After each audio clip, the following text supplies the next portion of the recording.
ध्यान से।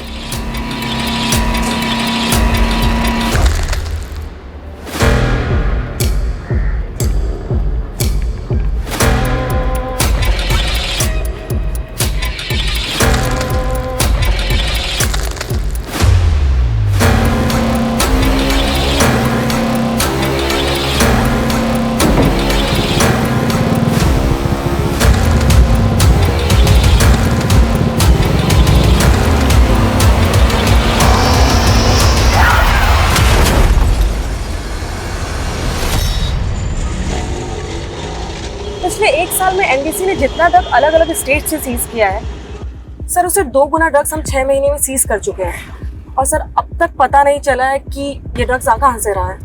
It's alarming for us. You are right, this is definitely alarming. अच्छा कला, एज ए न्यू कमर तुम्हारा क्या ऑब्जर्वेशन है? हम कहाँ फेल हो रहे हैं?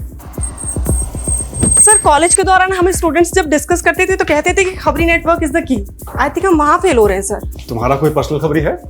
सर वो इस बारे में बाद में बात करते हैं, पहले धनबाद से अपने नन्हे मेहमान से मिल लेते हैं। श्योर। चल। किसने दिया था तुझे ड्रग्स? कहाँ लेके जा रहा था? तू बोलता है या मनीष, क्या कर रहे हो? बच्चा है, जरा प्यार से।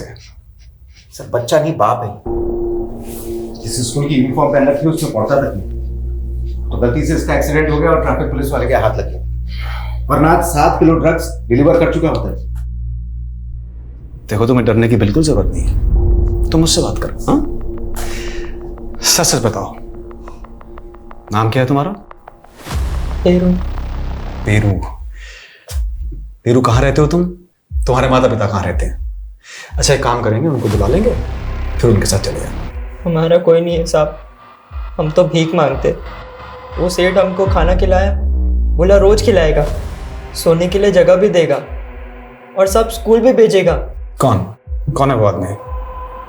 मालूम नहीं साहब, वो हमको बोला वो स्टील गेट के पास एक मार्केट है ना साहब, उधर एक दूसरा सेठ मिलेगा हमको। वो हमको एक वर्दी और साइकिल में पहचान लेते साहब, फिर हमसे बैग लेके वो हमको इनाम में 500 रुपये दे देते साहब। और हमको कुछ नहीं मालूम साहब, हमें जाने दो साहब, हमें कुछ नहीं मालूम साहब। तुम्हें मालूम है ना वो आदमी कहाँ रहता है? हाँ, तुम ले जाओगे मैं उसके पास?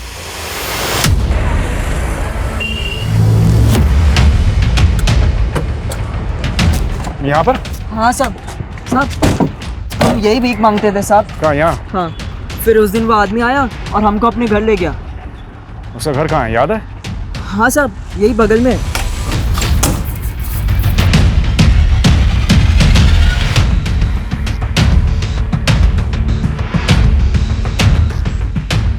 सर अंदर कुछ नहीं मिला। सर इधर भी कुछ नहीं मिला, और इस एरिया में तो सीसीटीवी मिलना भी मुश्किल है।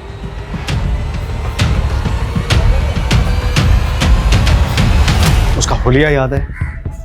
कैसा दिखता था वो? नहीं सर, हमको कुछ नहीं याद है सर। देखो देखो, अगर तुम हमारी मदद करोगे तो हम तुम्हारी नहीं सर। अरे पकड़ो उसे। रुक रुक।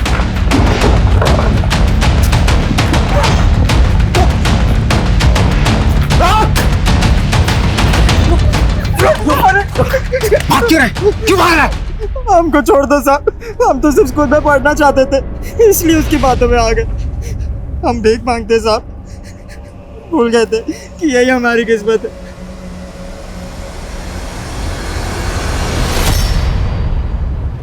सर उस लड़के के पास जो माल मिला है वो वैसे ही 600 किलो माल जैसा है, जैसा एमपी, यूपी, दिल्ली, राजस्थान, गुजरात, महाराष्ट्र समेत कई स्टेट्स में पकड़ा गया है, जिसका सोर्स अभी तक पता नहीं चला है। सर हम उस बच्चे से उस आदमी का स्केच बनवा सकते हैं। माना उस बच्चे ने क्राइम किया है लेकिन है इनोसेंट। इनोसेंट? पकड़े जाने पर इमोशनल ड्रामा करना उन लोगों की ट्रेनिंग का हिस्सा होता है, और बच्चा होने की वजह से हम उन पर सख्ती भी नहीं कर पाते। पिछले 6 महीने से एक के बाद एक जिस तरह से ड्रग्स पकड़े जा रहे हैं, ऐसा लगता है बहुत बड़ी खेप आई है इंडिया में। हमें इस रैकेट के किंग पिन तक पहुंचना होगा, जो पेरू जैसे बच्चों का इस्तेमाल करके पूरे देश में जहर फैलाने का काम कर रहे हैं। नमस्कार, मैं आशुतोष राणा क्राइम पेट्रोल सतर्क में आप सभी का हार्दिक स्वागत करता हूं। ये बहुत ही दुखद है कि नशा आज के युवाओं के लिए फैशन बन गया है।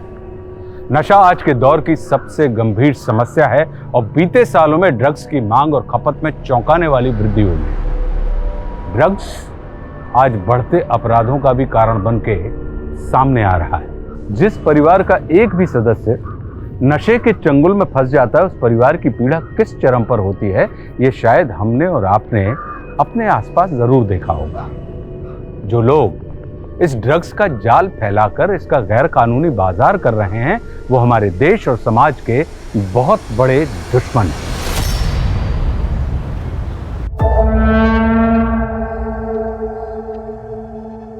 जिंदगी की हताशाएं कभी पीछा नहीं छोड़ती।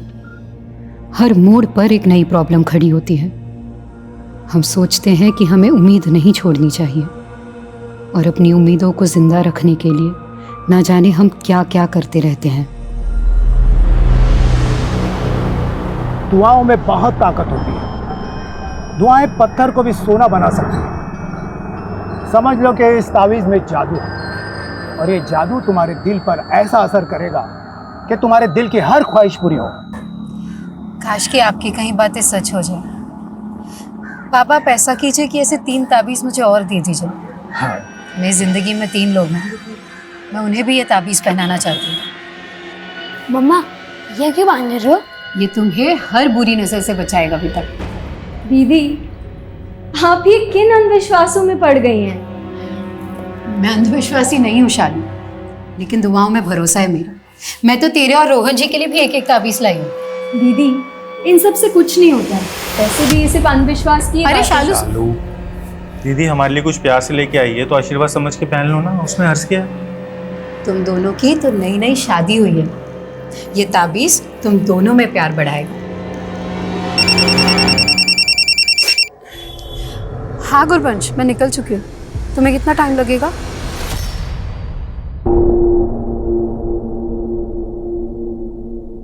कुछ और मंगा दूं तुम्हारे लिए? पेरू, तुम कह रहे थे तुम पढ़ना चाहते हो, है ना? हम तुम्हें पढ़ाएंगे, क्योंकि हम जानते हैं वो आदमी गलत है, तुम गलत नहीं हो। उस आदमी के बारे में कुछ बता सकते हो? हम आपको बताए थे ना, हमको नहीं मालूम। हम उस आदमी से एक ही बार मिले थे। देखो, हमारे पास कुछ फोटोज हैं, कुछ वांटेड लोगों की। ये फोटो देख के बता सकते हो इनमें से अगर कोई है वो? देखो,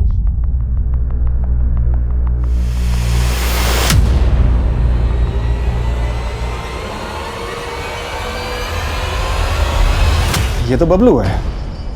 7 साल पहले एक ड्रग पेडलर हुआ करता था। 7 साल पहले मैंने इसे 2 किलो ड्रग्स के साथ गिरफ्तार किया था। फिर एक कांस्टेबल की हेल्प लेकर ये कस्टडी से फरार हो गया था। लेकिन सर, बबलू को ढूंढ के भी हम किंग पिंग तक पहुंच पाए, ये कहना मुश्किल है। लेकिन ढूंढना तो होगा इस बबलू को। सॉरी सर, लेकिन इन 7 सालों में तो हम उसे ढूंढ नहीं पाए, और 7 सालों में उसका प्रमोशन हो गया, पेडलर से डिस्ट्रीब्यूटर। उसने पेरू को 7 किलो ड्रग दिया, और भी ना जाने कितने लोगों को कितना कितना दिया होगा। इस चेन को तोड़ने के लिए हमें इस बार कुछ ना कुछ तो बड़ा करना पड़ेगा। सोर्स तक पहुंचना होगा। लेकिन सर, सोर्स इंडिया में नहीं हो सकता, क्योंकि ऐसा माल इंडिया में प्रोड्यूस नहीं होता है। लेकिन जिस तरह से आजकल इंडिया में आ रहा है, कुछ ना कुछ तो करना होगा। सभी बॉर्डर एरियाज, एयरपोर्ट्स, सी पोर्ट्स पर आने वाली हर शिपमेंट, हर कंटेनर पर बारीकी से नजर रखनी होगी। Got it? सर,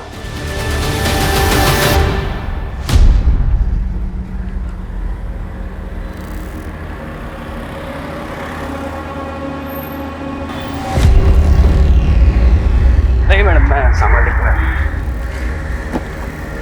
संभाल के। हाँ। और साहिल भाई, कैसे कट रही है आपकी? दोनों भी क्या खुश तो है ना? उन्होंने जीना आराम कर रखा है मैडम। उन्होंने भी दोनों सुलग रही है। अब ऐसा क्या हो गया? अब ये ना पूछो कि ऐसा क्या हो गया। आज के टाइम में आदमी एक बीवी को खुश नहीं रख पाता, और मैंने 2 बीवियां रख के खुद के पैर पे कुल्हाड़ी मार ली। ओके, आगे कॉर्नर पे रोक देना, कादम्बरी को पिक करना है।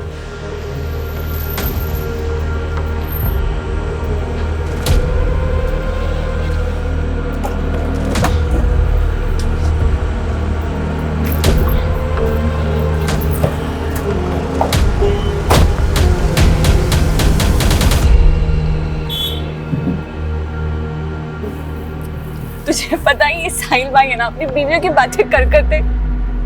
क्या हुआ? इतनी बुझी बुझी क्यों लग रही है? नहीं, कुछ नहीं। कुछ तो है, चल मत बता। अब तो हमारे साथ आ रही है ना, तो पार्टी में एंजॉय करना, ठीक है? मानव का वो पार्टी में किधर मिलेगा?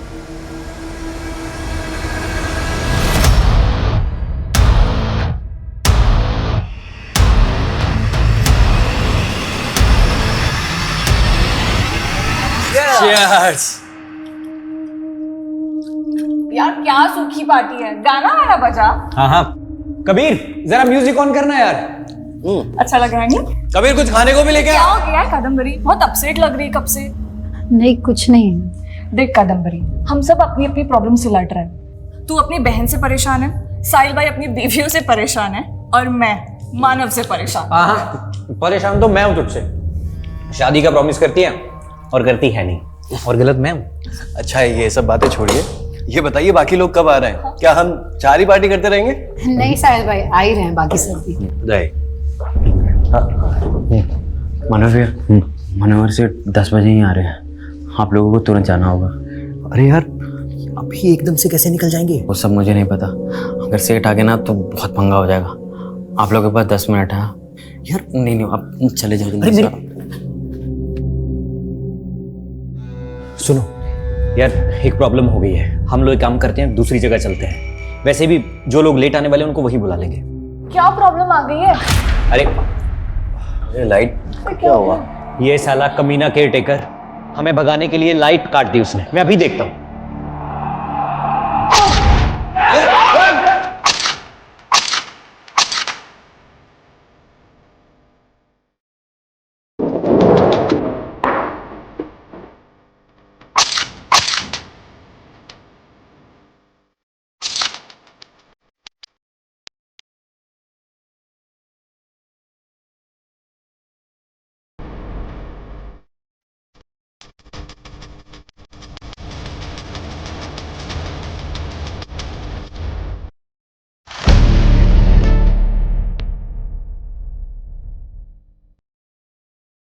सोचा था कायनात की ताकत मेरी हर चाहत पूरी कर देगी, दुनिया मेरी मुट्ठी में हो जाएगी, लेकिन मेरा परिवार ही मेरी मुट्ठी से खिसकता चला गया।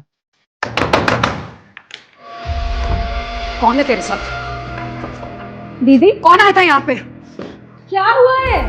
अच्छा, यहाँ से भगाया तूने उसको? पति ऑफिस चला जाता है तो तू अपने बॉयफ्रेंड को घर बुला लेती है। ये क्या बकवास कर रही हो दीदी? रोहन ने ये सब जहर भरा है ना आपके दिमाग में। मैं तुझे अच्छे से जानती हूँ शालू, गलत रोहन नहीं तू है। रोहन क्यों गलत लगेगा आपको? अगर इतना ही पसंद था तो रोहन से आप ही शादी कर लेती ना। बस शालू, अपना किया छुपाने के लिए तो इतना गंदा बोल रही है। गंदी मैंने, गंदी आप हो दीदी।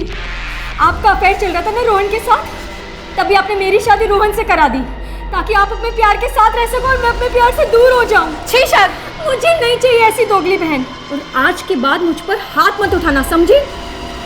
शालू,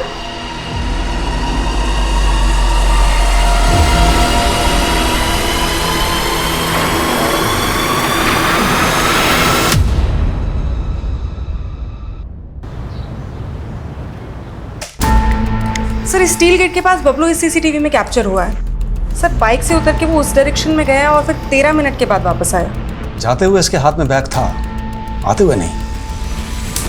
हो सकता है स्टील गेट पर जो डिलीवरी पेरू नहीं कर पाया, उसे डिलीवर करने ये खुद आया।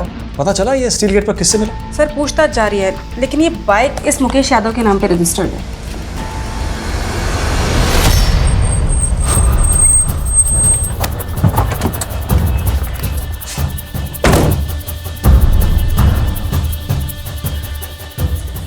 घर तो यही है, लेकिन सर आसपास पता करें मुकेश के बारे में। नहीं, वो अलर्ट हो जाएगा।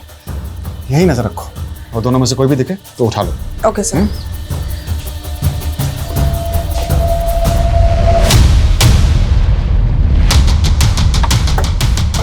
आइए सर, मैंने कॉल किया था। ये मेरा फार्म हाउस है, मैं यहाँ कभी कभी आता हूँ। आज सुबह जब यहाँ पहुँचा तो 4 लोगों की लाशें मिली। मैंने तुरंत आपको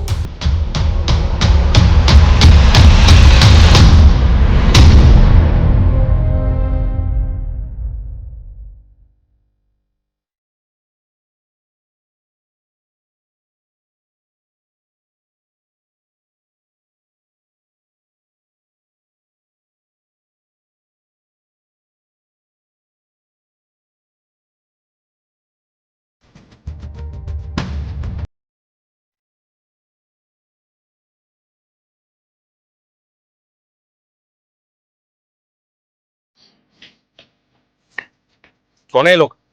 सर मैं इन लोगों को नहीं जानता। अच्छा, आपके घर में 4 मर्डर हो गए हैं और आप कह रहे हैं कि आप इनको जानते तक नहीं है? सर मैंने कहा ना आपसे, मैं यहाँ रहता नहीं हूँ, कभी कभी आता हूँ। मेरा केयर टेकर रहता है यहाँ, पता नहीं वो भी कहाँ गायब है सर। कौन केयर टेकर? कबीर, कबीर नाम है उसका, यूपी का रहने वाला है, लेकिन पिछले कई सालों से मैंने उसको यहाँ पर घर की देखभाल के लिए रखा था। अब मेरी समझ में नहीं आ रहा वो अचानक कहाँ चला गया। और तो मतलब आप ये कहना चाहते हैं कि ये सारे मर्डर्स आपके केयर टेकर ने किए हैं? क्या बोलूँ सर, मेरे कुछ समझ में नहीं आ रहा।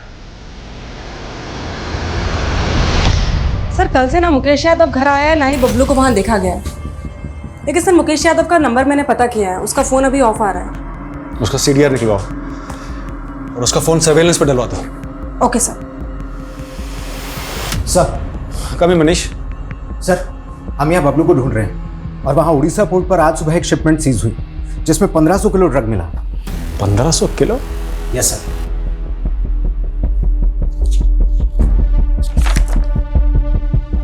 किसकी शिपमेंट है ये?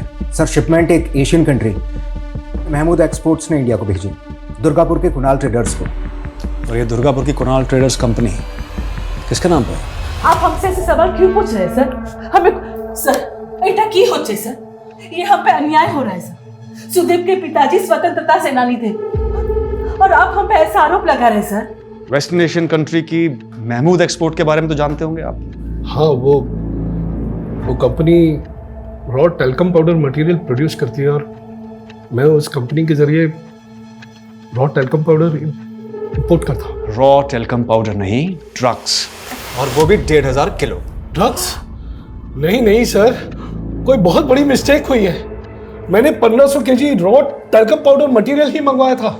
मेरे पास ऑर्डर की कॉपीज है और 3 महीने पहले भी 1000 kg मंगाया मैंने उसी पोर्ट पे। व्हाट? हाँ, 3 महीने पहले भी ड्रग्स इंपोर्ट हुए थे इंडिया में? कब से चल रहा है धंधा? सर हमारा यकीन कीजिए, हम कोई गलत धंधा नहीं कर रहे। हमने पता लगाया है, तुम्हारे बेटे का नाम कुणाल है और उसी के नाम पर आपने ये कुणाल ट्रेडिंग कंपनी खोली थी। तुम्हारे साथ ही काम करता था? कहीं ऐसा तो नहीं कि उसने मंगवाई है ड्रग्स? नहीं सर, बिल्कुल नहीं। उसको तो इसके बारे में कुछ पता भी नहीं है सर। 6 महीने से कहाँ गायब है? सर वो कनाडा में है। तो कनाडा में बैठ के करता है ये धंधा? नहीं सर, वो सिर्फ हमसे रूठ के कनाडा चला गया और वहां के एक लड़के से उसने शादी की और हम उस शादी के खिलाफ थे, बस सर। 6 महीने पहले जो 1000 किलो माल मंगवाया था वो कहाँ है? दिल्ली की अलीपुर की एक कंपनी है, तनेजा कंज्यूमर प्रोडक्ट्स, और इस बार भी वो माल इन्हीं को जाने वाला था, उसी पोर्ट से।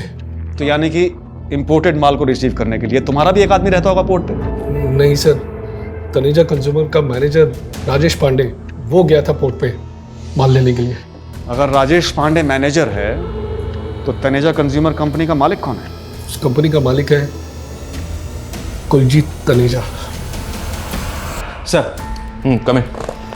सर, जिस फार्म हाउस में हमें 4 लाशें मिली थी उसका केयर टेकर अपने नेटिव एड्रेस गोरखपुर में भी नहीं मिला, लेकिन उसके CDR में एक मानव का नंबर है जो कि 4 विक्टिम में से एक है। और सर इस मानव का फोन नंबर ज्योति नगर के एड्रेस पर रजिस्टर्ड है। इस मानव की फैमिली से कांटेक्ट करो, शायद बाकी विक्टिम्स की पहचान भी पता चले। सर और एक विक्टिम की पहचान हुई है। 2 दिन पहले महाविहार थाने में एक कादम्बरी नाम की औरत की मिसिंग कंप्लेंट दर्ज हुई थी। उसकी फोटो एक विक्टिम से मैच हो रही है सर, लेकिन सर उसकी एक छोटी बहन शालू, उसकी भी मिसिंग कंप्लेंट दर्ज हुई थी। शालू? वहाँ 2 फीमेल डेड बॉडीज मिली थी, कहीं ये दूसरी विक्टिम शालू तो नहीं? सर शालू की फोटो दूसरे विक्टिम से मैच नहीं हो रही है सर, ये देखिए। ये शालू और कादम्बरी की मिसिंग कंप्लेंट दर्ज किसने करवाई थी? सर शालू के प्रति रोहन गुप्ता ने। हाँ सर, सही कादम्बरी थी ये। सर कैसे हो गया सर? कादम्बरी के साथ हमें 3 लाशें और मिली हैं। इन्हें जानते हो? नहीं सर, मैं किसी को नहीं जानता, लेकिन मेरी बीवी कहाँ है सर? शालू? शालू का तो अभी तक कुछ पता नहीं चला है, पर तुमने मायापुरी थाने में बताया था कि कादम्बरी और शालू एक साथ गायब हुए थे, और तुमने ये भी कहा था कि दोनों बहनों का झगड़ा हुआ था। हाँ सर, दरअसल शालू का किसी और आदमी के साथ अफेयर था और यही बात कादम्बरी दी को भी बताई थी। कादम्बरी दी शालू को समझाने गई और उनमें आपस में झगड़ा हो गया। बाद में कादम्बरी दी ने मुझे फोन करके ये बात बताई भी थी सर। मुझे माफ कर दो रोहन, मैं जानती हूँ कि शालू ही गलत है, लेकिन मैं दीदी आप प्लीज रो मत दीदी, प्लीज। हम लोग मिलते हैं ना, फिर बात करते हैं। उस रात को जब मैं वापस आया तो शालू घर पे नहीं थी सर, उसका नंबर भी नहीं लग रहा था, और कादम्बरी दी का तो उसके बाद पता ही नहीं चला। क्योंकि कादम्बरी की लाश मिली हमें 3 और लाशों के साथ, और तुम्हारी बीवी शालू गायब है। सर, मुझे इस सब में कुछ ना कुछ तो बहुत अजीब लग रहा है सर। तुमने बताया था कि शालू का अफेयर चल रहा है किसी से, किससे अफेयर चल रहा है? सर मैं जानता नहीं हूँ कौन है वो, लेकिन उसका नाम प्रवीण है, क्योंकि शालू के नंबर पे अक्सर प्रवीण नाम के लड़के का फोन आता था। प्रवीण? तो हाँ खान बोलो। व्हाट? आसपास अच्छे से चेक करो। जय हिंद सर। सर ये जगह फार्म हाउस से थोड़ी दूर है सर। पहले हमें लग रहा था कि कबीर उन सब में इन्वॉल्व है, लेकिन यहाँ तो इसकी डेड बॉडी मिली और गाड़ी का नंबर प्लेट भी गायब।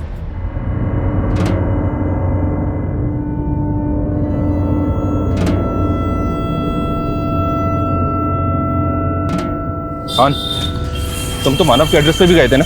हाँ सर। सर मानव किराए के घर में अकेले रहता था, काफी पहले उसने वो घर भी छोड़ दिया, अब कहाँ है कुछ पता नहीं। बस इतना पता चला है कि वो मॉडलिंग करता था और मनोहर का वो बंगलो शूटिंग के लिए किराए पर भी दिया जाता है। मानव मॉडल था और मायापुरी थाने की पुलिस ने बताया था कि कादम्बरी गारमेंट का बिजनेस करती थी। फिर ये बाकी 2 विक्टिम्स कौन है? और ये कादम्बरी की बहन शालू के गायब होने की कहानी भी मुझे अटपटी लग रही है। सर 5 मर्डर हुए, कुछ समझ में नहीं आ रहा कि इन सारे मर्डर का मोटिव एक ही है या फिर किलर सिर्फ किसी एक को मारना चाहता था और बाकी सब उसके शिकार बन गए। खान, इसके लिए हमें विक्टिम की जिंदगी में उतरना होगा। एक काम करो, पता करो ये शालू कहाँ गायब है, और इस गाड़ी के चेसिस नंबर से पता करो कि गाड़ी किसके नाम पे रजिस्टर्ड है। सर मैंने क्या किया सर? तूने झूठ बोला है हमसे। 10 तारीख को तूने अपने बंगलों पे बुला के मैं वो लाशें दिखाई, जबकि 9 तारीख की रात को 12 बजे तक तेरा फोन बंगलों पे एक्टिव था, और अब अपने केयरटेकरों को गायब करके शक जता रहा है। सर मैंने कोई खून नहीं किया है, मैं तो उनको जानता तक नहीं सर। झूठ मत बोल। तू अपना बंगलो किराए पे देता था शूटिंग के लिए, और उन 4 विक्टिम में से एक विक्टिम मानव, वो फिल्म लाइन से जुड़ा था, उसने पहले भी तेरा बंगलो किराए पे लिया था। शूटिंग, बंगले का बुकिंग, वो सब कबीर देखता था सर। मानव को मैं कभी नहीं मिला। देख सच सच बोल दे वरना। सब बताता हूँ। दरअसल उस रात मैं वहां अपनी गर्लफ्रेंड के साथ गया था, और वहां जाके वो लाशें देखी। मेरी पत्नी को पता चल जाता तो बहुत बड़ी प्रॉब्लम हो जाती सर। मधु नाम है ना तेरी गर्लफ्रेंड का? अब उसके घर पे ताला लगा है, उसका फोन भी बंद है, उसको भी गायब किया ना तूने, ताकि तेरा सच सामने ना आ जाए? नहीं सर, मैं सच बता रहा हूं सर। वो दरअसल NRI है, यूरोप में रहती है। उस दिन वो आई थी और अगले दिन उसको जाना था। उसकी टिकट सब कुछ प्री प्लान थी सर। तू ऐसा नहीं मानेगा। तेरी प्लानिंग क्या थी ये तेरे अंदर से उगलवाना पड़ेगा। खान, जब तक ये सच ना बोले सब तो तेरा। इतने धर्म कर्म किए हमने, कोई भी जरूरतमंद हमारे घर से खाली हाथ नहीं लौटा। दुआओं से मांगो, अब बेटा भी घर छूट के चला गया। सुदीप और काकोली के चेहरे पर वही लाचारी थी जो पेरू जैसे टीनेजर बच्चों के चेहरे पर नजर आ रही थी। लेकिन वो गुनहगार और भी खतरनाक होता है जिसका असली चेहरा सामने नहीं आता।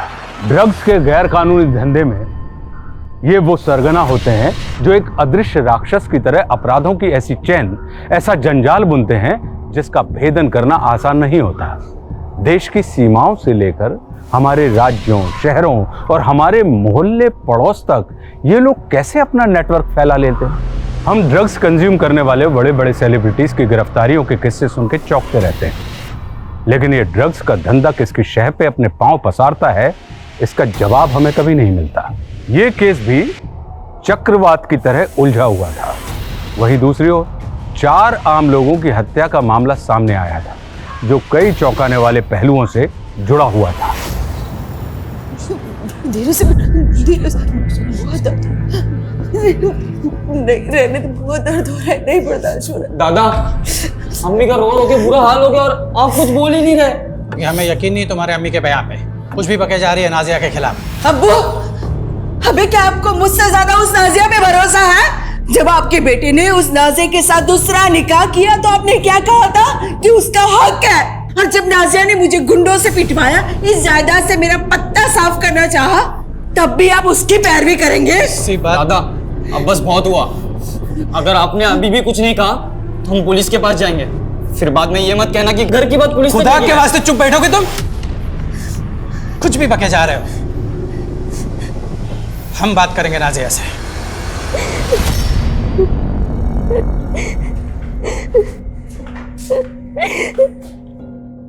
बेटी, अब्बू, अब्बू, ये क्या हालत ऐसी?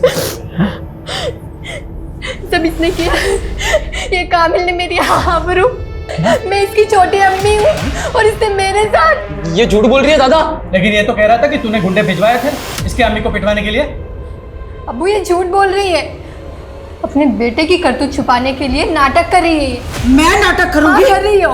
कमीनी कहीं कि मैं तो तुझे जिंदा नहीं छोड़ूंगी। मेरे बेटे का नाम नहीं। तुम दोनों का इलाज अब तुम्हारा शौहर ही करेगा। अब झूठ बोलने का कोई फायदा नहीं है। हमने पता लगा लिया है कि वेस्टर्न एशियन कंट्री की महमूद एक्सपोर्ट्स एक सस्पिशियस कंपनी है जो ड्रग्स में डील करती है, और दिल्ली की अलीपुर की तनेजा कंज्यूमर कंपनी वो तो एग्जिस्ट ही नहीं करती। लेकिन सर मेरी कंपनी कुणाल ट्रेडर्स तो एग्जिस्ट करती है।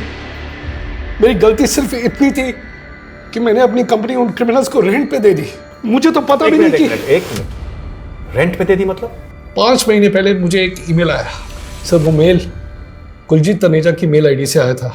उस कंपनी का मालिक, उसने मुझे लिखा कि वो एक कंट्री से रॉ टेल्कम पाउडर इंपोर्ट करना चाहता है, लेकिन उनके पास इंपोर्ट लाइसेंस नहीं था, इसलिए वो मेरी कंपनी से ये सारा माल इंपोर्ट करना चाहता था। क्या नाम बताया आपने कंपनी के ओनर का? कुलजीत तनेजा। हाँ सर, फ़ोन पे बात करते करते उन्होंने मेरा पेमेंट प्रोसेस कर दिया। फिर मैंने उनकी गाइडेंस पे महमूद एक्सपोर्ट का ऑर्डर प्रोसेस कर दिया सर।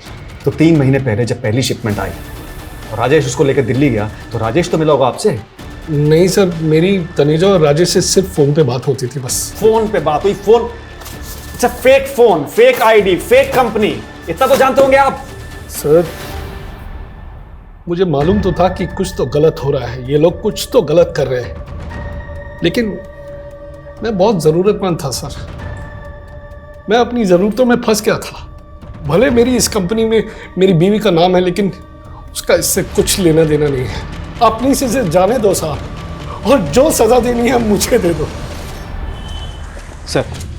सर मनोहर की गर्लफ्रेंड मधु का फ़ोन ऑन हुआ है। वो वाकई में यूरोप में, और वो कह रही है कि वो किसी भी मर्डर के बारे में नहीं जानती, और अब मनोहर कह रहा है कि मधु झूठ बोल रही है। और एक बात है सर, गाड़ी के चेसिस नंबर से पता चला है कि वो किसी कमर्शियल कैब का नंबर है, किसी इमाम शेख के नाम पर। ये देखिए। जी जनाब, ये गाड़ी हमारे नाम ही दर्ज है, लेकिन फिलहाल हमारा बेटा साहिल इसे चला रहा है। इस गाड़ी में हमें इस कबीर की लाश मिली है। ये अशोक बिहार के एक बंगले में केयरटेकर था। इसको तो जानते ही होंगे ना आप? लाश हमारे गाड़ी में? तो फिर हमारा बेटा कहाँ है? जिस बंगले में कबीर काम करता था उस बंगले में 4 लाशें और मिली हमें। ये देखिए। साहिल! इमाम साहब उठिए उठिए, संभालिए अपने आप को, बैठिए। या अल्लाह, क्या कर डाल दिया। ये साहिल आपका बेटा है? इमाम साहब, साहिल की लाश मिली है मैं 7 दिन पहले, और 7 दिन तक आपने जानने की कोशिश नहीं की कि आपका बेटा कहाँ था। जनाब, हमारा बेटा अक्सर गाड़ी लेकर लंबे लंबे टूर पे बाहर जाया करता था। हमें क्या पता था ये सब कुछ हो जाएगा। अच्छा, ये बाकी 3 लोग जिनकी ये लाशें मिली हमें, ये साहिल के कौन लगते थे? हमें कोई इल्म नहीं है जनाब, शायद उसके कस्टमर होंगे। साहिल की किसी से दुश्मनी? कौन मार सकता है उसे? कुछ बता सकते हैं?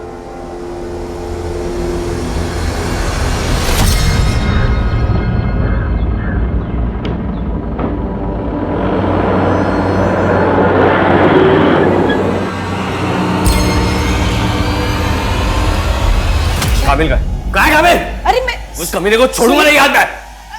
अभी उस नाज़िया पे भरोसा कर रहे, मुझ पर नहीं। अरे सुनिए मेरी बात। क्या क्या उस कमीने ने नाजिया के आबरू पे हाथ डाला है और उसको छोड़ूंगा नहीं। नाजिया उसकी छोटी अम्मी है, और वो कहाँ है तुम्हारा बेटा? उसको जिंदा दफन कर दूंगा मैं। अगर मेरे बेटे को कभी हाथ भी लगाया ना तो जिंदा दफन कर दूंगी तुम्हें। चलो निकलो यहाँ से, अब जाके अपनी नाजिया के पल्लू से बंधो। निकल यहाँ से, निकल। इसको चल, और कभी आना नहीं तो मार दूंगी।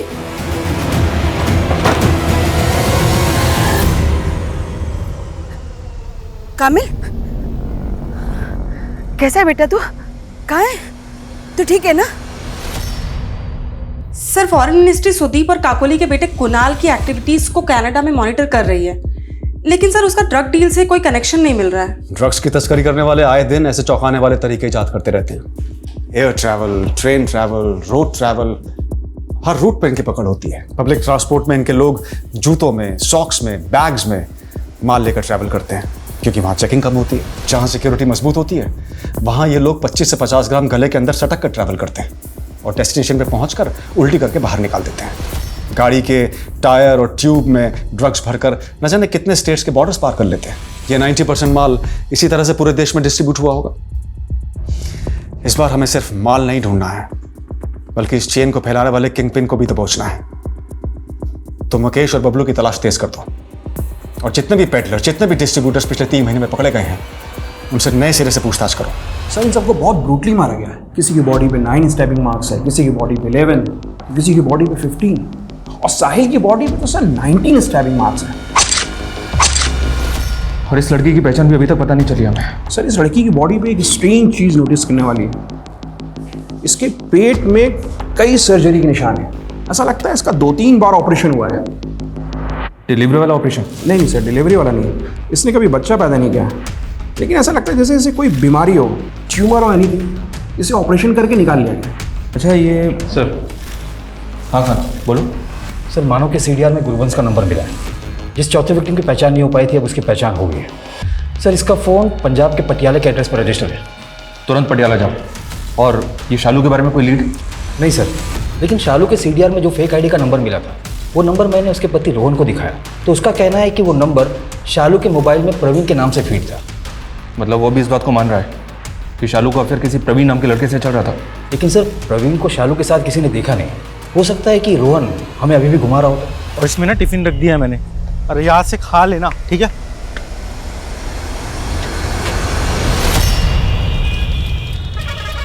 हाँ, गुरबंश सोडी अपनी माँ के साथ यहाँ रहती थी। 2 साल पहले उसकी माँ गुजर गई, उसके बाद गुरबंश यहाँ नहीं आई। गुरुवंश कहाँ होगी, कोई अंदाजा है? वो तो कनाडा चली गई। एक एनआरआई लड़के के साथ शादी की थी उसने। कौन एनआरआई? वो तो मालूम नहीं सर। सर। यस कला।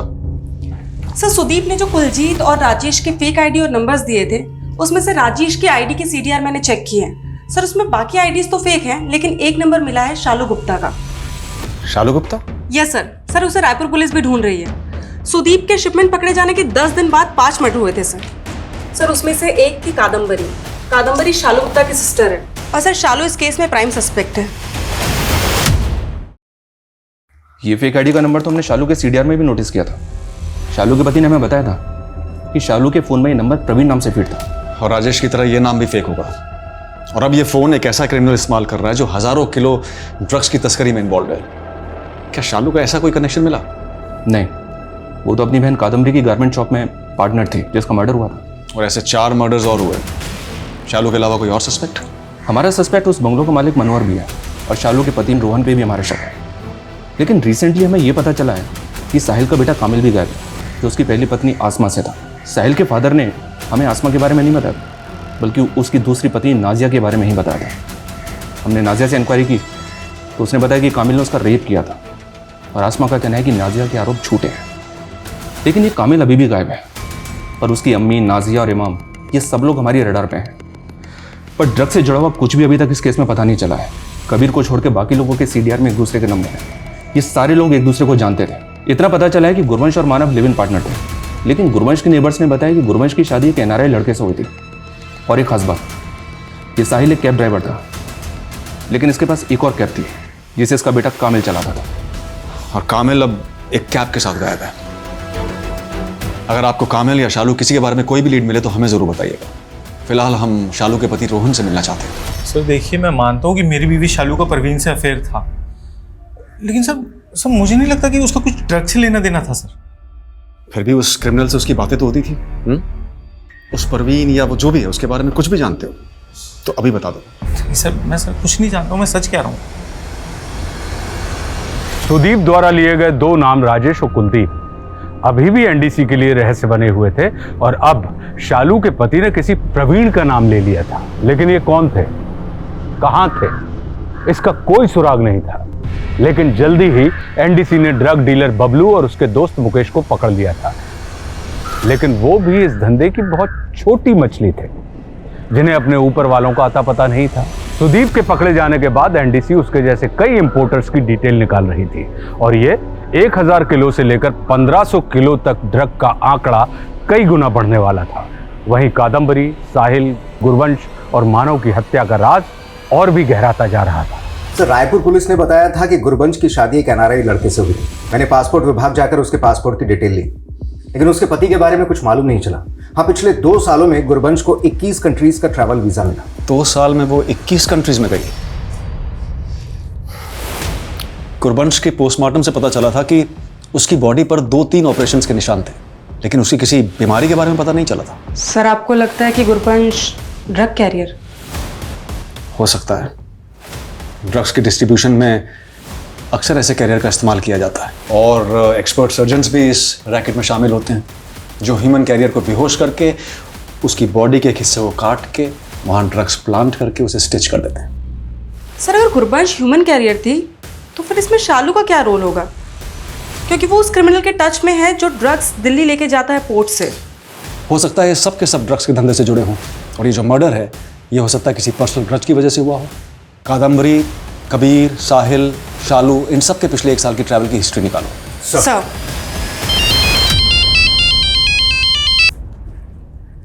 जैसे इंस्पेक्टर, कामिल को एमपी बॉर्डर पे पकड़ा हमने। उसके कैब के टायर में काफी मात्रा में ड्रग्स मिले हैं। मानव के बारे में भी एक इन्फॉर्मेशन है, वो काफी सेलिब्रिटीज के टच में था। हमारी खबरी का कहना है कि वो फिल्म इंडस्ट्री में ड्रग्स सप्लाई करता था। सर, मैं गायब जरूर हुआ था, लेकिन मुझे नहीं पता कि गाड़ी के टायर्स में ड्रग्स थे। तेरे बाप को तूने मारा ना, बाकी सबको भी, और तेरी छोटी माँ का रेप भी तूने। नहीं सर, ना मैंने किसी का रेप किया और ना ही किसी को मारा है। और सर, वो ड्रग्स के बारे में भी मुझे कुछ नहीं पता सर। सर, हमने साहिल, कादम्बरी और शालू की ट्रैवल हिस्ट्री चेक की है। पिछले 7 महीने में साहिल ने कम से कम 1 लाख किलोमीटर का ट्रैवल किया है, वो भी अपनी कैब से इंडिया के लगभग हर एक स्टेट में। इसका मतलब कैब सर्विस के नाम पर वो भी एक ड्रग कैरियर है। सर, शालू की कोई ट्रैवल हिस्ट्री नहीं मिली है, लेकिन कादम्बरी पिछले 2 साल में कम से कम 200 बार दिल्ली गई है, यानी वो हर हफ्ते दिल्ली जाती थी। हाँ सर, कादम्बरी दी अक्सर दिल्ली जाया करती थी। सर, अब किस काम से जाती थी वो तो नहीं पता है, लेकिन सर वहाँ कोई फकीर बाबा है जिन्हें वो बहुत मानती थी। कौन फकीर बाबा? कहाँ रहते हैं ये तो मुझे भी नहीं पता, लेकिन दिल्ली में कोई तुकमान गेट के पास कोई रहमान गली जहाँ वो रहते थे। सर, वहाँ से वो ताबीज़ लाती थी और इनफैक्ट वो ताबीज़ तो उन्होंने हमें भी दिया था। ये देखिए, ये ताबीज़ हम देख सकते हैं, इफ़ यू डोंट माइंड। जी सर, श्योर। Thank you.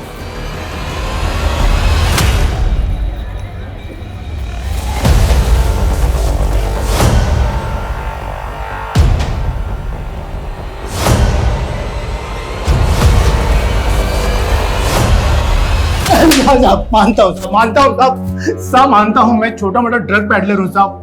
इसके अलावा मैंने कुछ भी नहीं किया है साहब। वो कादम्बरी दरगाह पर आती थी साहब, और साहब सबसे पहले मैंने उसे ताबीज़ दी थी। फिर पता नहीं कैसे कहाँ से उसका कुछ फ़ायदा हो गया तो वो मुझ पर भरोसा करने लगी, और साहब पैसों के लिए ना वो कुछ बड़ा करना चाहती थी। और फिर मैंने उसे एक ऑफ़र दे दिया साहब। कैसा ऑफ़र? वो जहाँ से मैं ड्रग्स खरीदता था ना साहब, तो उसके मालिक को ना ड्रग्स को यहाँ से वहाँ करने के लिए आदमी लगते रहते थे।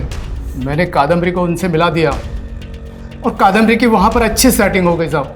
कौन है वो आदमी जो कादम्बरी को माल देता था?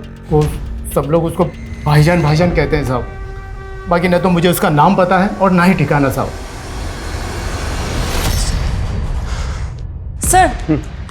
सर, सुदीप के पकड़े जाने के बाद हमने काफ़ी सारे इंपोर्टर्स की लिस्टिंग की थी सर। उसमें से 4 ऐसे हैं जिनका शिपमेंट सुदीप के शिपमेंट के बाद इंडिया आने वाला था सर, लेकिन उन लोगों ने अपना ऑर्डर कैंसिल कर दिया है।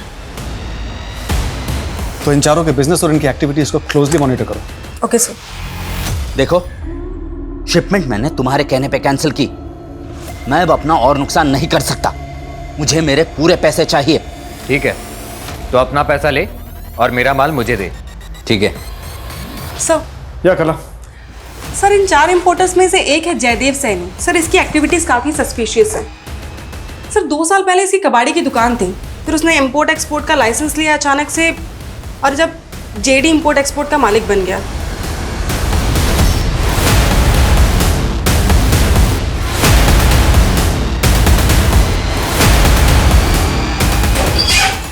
थैंक यू, तुम्हारा माल निकल रहा है।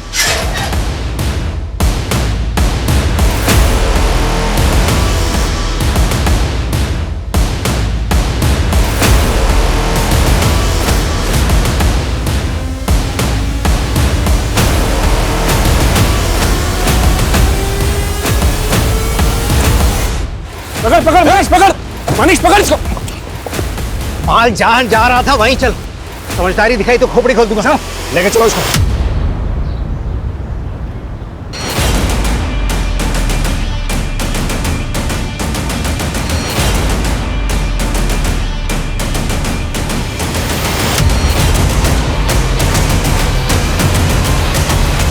हाँ, मैं एक कादम्बरी को इस धंधे में लेके आया था। साहिल उसके लिए माल इधर से उधर पहुंचाता था और वो गुरुवंश उसकी गारमेंट शॉप में सूट सप्लाई करने का काम करती थी। उसको विदेश घूमना बहुत पसंद था, इसलिए एक फेक एनआरआई के साथ फंसकर धोखा खा गई। लेकिन मैंने उसे एयर ट्रैवल का कैरियर बना दिया। वो भी मेरी मुरीद थी और कादम्बरी की बहन शालू भी।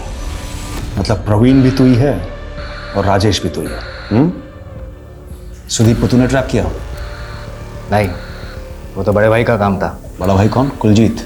कुलजीत, दलजीत, बहुत नाम है उनके, लेकिन असली नाम क्या है वो मुझे भी नहीं पता। सब याद आ जाएगा, सब बोलेगा तू। पहले ये बोल, शालू कहाँ है? मार दिया मैंने उसे। वो क्या है ना, कादम्बरी के साथ काम करते हुए भाग गई थी। वो भी मुझे पसंद करती थी, इसलिए मैं उसके साथ मज़े करने लग गया। जब कादम्बरी को पता चला कि शादी के बाद भी मैं शालू को घुमा रहा हूँ, तो उसने मुझे एक थप्पड़ जड़ दिया। कहा था ना तुझे कि धंधा अपनी जगह, रिश्ता अपनी जगह। मेरी बहन से दूर है, तू समझा? बस उसका थप्पड़ चुभ गया मुझको। और वैसे भी सुदीप के शिपमेंट के पकड़े जाने के बाद मैं हर उस इंसान को अपने रास्ते से हटाना चाहता था जो मुझे जानता था। इसलिए मैंने एक बड़ी डील का ऑफर दिया सबको और मिलने बुलाया। उनको बोला कि जो भी पुराना माल उनके पास है सब ले आए, और अपना आदमी भिजवा के उनको मरवा डाला। उनके पास मैं ऐसी कोई भी चीज़ नहीं छोड़ना चाहता था जिससे मेरे लिए मुसीबत पैदा हो। अब ये बता, तेरा बड़ा भाई कुलजीत कहाँ है? आप उस तक कभी पहुंच नहीं पाओगे, और ये धंधा दशकों तक जैसा चलता आ रहा है आगे भी वैसा ही चलता आएगा। गलत फहमी में तू, जैसे तुझे पकड़ा ना वैसे कुलजीत जैसी बड़ी मछली को भी पकड़ लेंगे हम, समझा? फैशन और पार्टियों के नाम पे जिस तरह नशा आज हमारे समाज में घुस के हमें खोखला बना रहा है, ये सब हम सबके लिए एक चेतावनी है। इस पे रोक लगाने के लिए हम भले ही बहुत कड़े कानून बना लें, लेकिन सिर्फ कानूनों से इन्हें नहीं रोका जा सकता। इसकी रोकथाम के लिए हमें गंभीर विचार विमर्श की जरूरत है। ड्रग्स की खरीद फरोख्त, तस्करी राष्ट्रीय सुरक्षा के लिए भी बहुत बड़ा खतरा है। इस केस के माध्यम से हम आपको एक ऐसे खतरे से अवगत कराना चाहते हैं जो धीरे धीरे हमारे देश को खोखला बना रहा है। अब मैं आशुतोष राणा विदा लेता हूं आपसे। हम फिर मिलेंगे एक ऐसी ही कहानी के साथ जो आपको रखेगी सतर्क और जिंदगी को सुरक्षित। तब तक अपना और अपने परिवार का ख्याल रखिए और देखते रहिए क्राइम पेट्रोल। सतर्क। जय हिंद।